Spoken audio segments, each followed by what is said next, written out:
Welcome to சுடு தண்ணி. இன்னைக்கு நம்ம வீடியோவில் ஒரு சூப்பரான மேகி ரெசிபி தான் பார்க்க போகிறோம். ரொம்ப க்ரீமியான மக்கானி மேகி எப்படி பண்ணுறதுன்னு பார்க்கலாம். இதோட இன்க்ரீடியன்ஸை நான் டிஸ்கிரிப்ஷன் பாக்ஸில் கொடுக்குறேன். இப்போ வாங்க சேர்ந்து சமைக்கலாம். ஃபஸ்ட்டு நம்ம நூடுல்ஸ் பாயில் பண்ணிடலாம். இதுக்கு ஒரு கடாயில் தண்ணி சேர்த்துட்டு சூடானதும் நான் நூடுல்ஸை போடுறேன். நான் இன்றைக்கி 3 கட்டி நூடுல்ஸ் சேர்த்துருக்கேன். இது 2 பேருக்கு போதுமான அளவு இருக்கும். நூடுல்ஸ் ஒரு 5 மினிட்ஸ்லேயே உங்களுக்கு ரெடி ஆகிடும். ரொம்ப குழைய வச்சிடாதீங்க.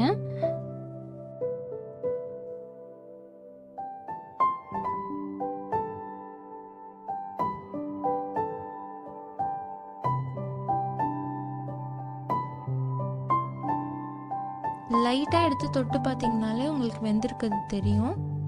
ஸோ இந்த ஸ்டேஜில் நம்ம தண்ணியை வடிகட்டிட்டு இதை தனியாக எடுத்து வச்சிடலாம்.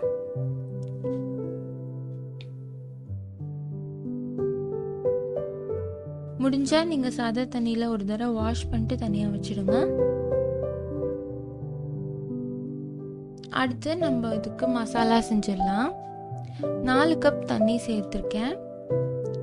தண்ணி நல்லா கொதிச்சதும் இதில் 5 தக்காளியை கிராஸாக கட் பண்ணி சேர்க்குறேன். அப்போ தான் தக்காளிக்குள்ளெல்லாம் நல்லா வேகும். கட் பண்ணவும் தேவையில்லை, ஜஸ்ட் கீறி விட்டால் போதும்.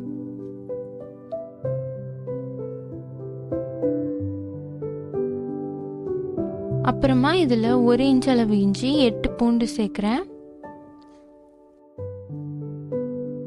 கூடவே 10 முந்திரி பருப்பு சேர்க்குறேன். இப்போ இதை 10 நிமிஷம் வேக வச்சிடலாம். 10 நிமிஷத்துக்கு அப்புறமா இது நல்லா வெந்திருக்கு. இதை ஆற வைக்கணும். அதனால தனியாக ஒரு பவுல் எடுத்து வச்சிருங்க. வேக வச்ச தண்ணியவே நீங்கள் யூஸ் பண்ணிக்கலாம் அரைக்கும் போது. ஆறினதுக்கு அப்புறமா இதை நல்லா அரைச்சிடுங்க.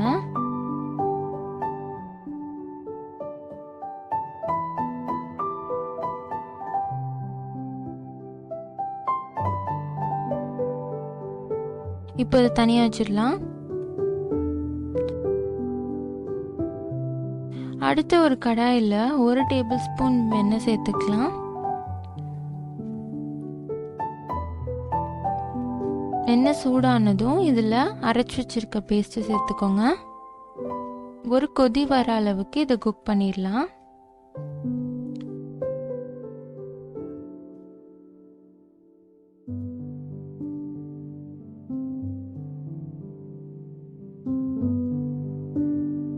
இதில் அந்த 3 பேக்கெட்டோட நூடுல்ஸ் மசாலா சேர்த்துருக்கேன்.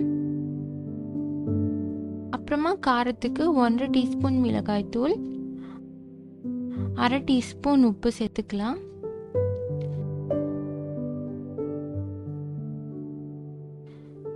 நல்லா கலந்து விட்டதுக்கு அப்புறமா இதில் பால் கொஞ்சம் கொஞ்சமாக சேர்த்துக்கோங்க.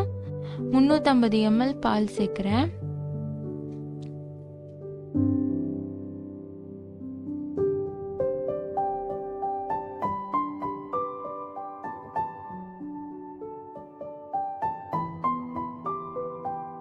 இதோட 1 டீஸ்பூன் சர்க்கரை சேர்த்துக்கலாம்.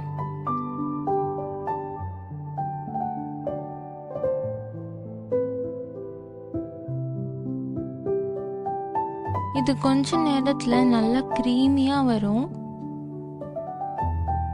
இந்த நூடுல்ஸ் ரொம்ப சூப்பியாகவும் நீங்கள் பண்ணலாம், இல்லை க்ரீமியாகவும் பண்ணலாம், இல்லை ட்ரையாகவும் பண்ணலாம்.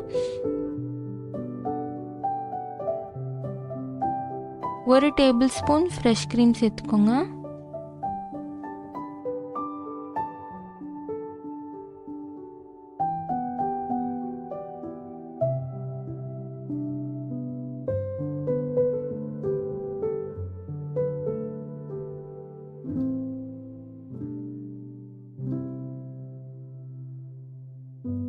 நல்லா கொதிச்சதுக்கு அப்புறமா இதில் நம்ம நூடுல்ஸ் சேர்த்துக்கலாம். கொஞ்சம் கொஞ்சமாக சேர்த்துக்கோங்க. இதை விட உங்களுக்கு இன்னும் கொஞ்சம் கெட்டியாக வேணும்னா இன்னும் கொஞ்சம் நூடுல்ஸ் சேர்த்து நீங்கள் மிக்ஸ் பண்ணணும். இது ரொம்ப சூப்பாகவும் இருக்காது, ரொம்ப திக்காகவும் இருக்காது. கடைசியாக கார்னிஷ் பண்ணுறதுக்காக நம்ம fresh cream, coriander leaves and chilli flakes சேர்க்குறோம்.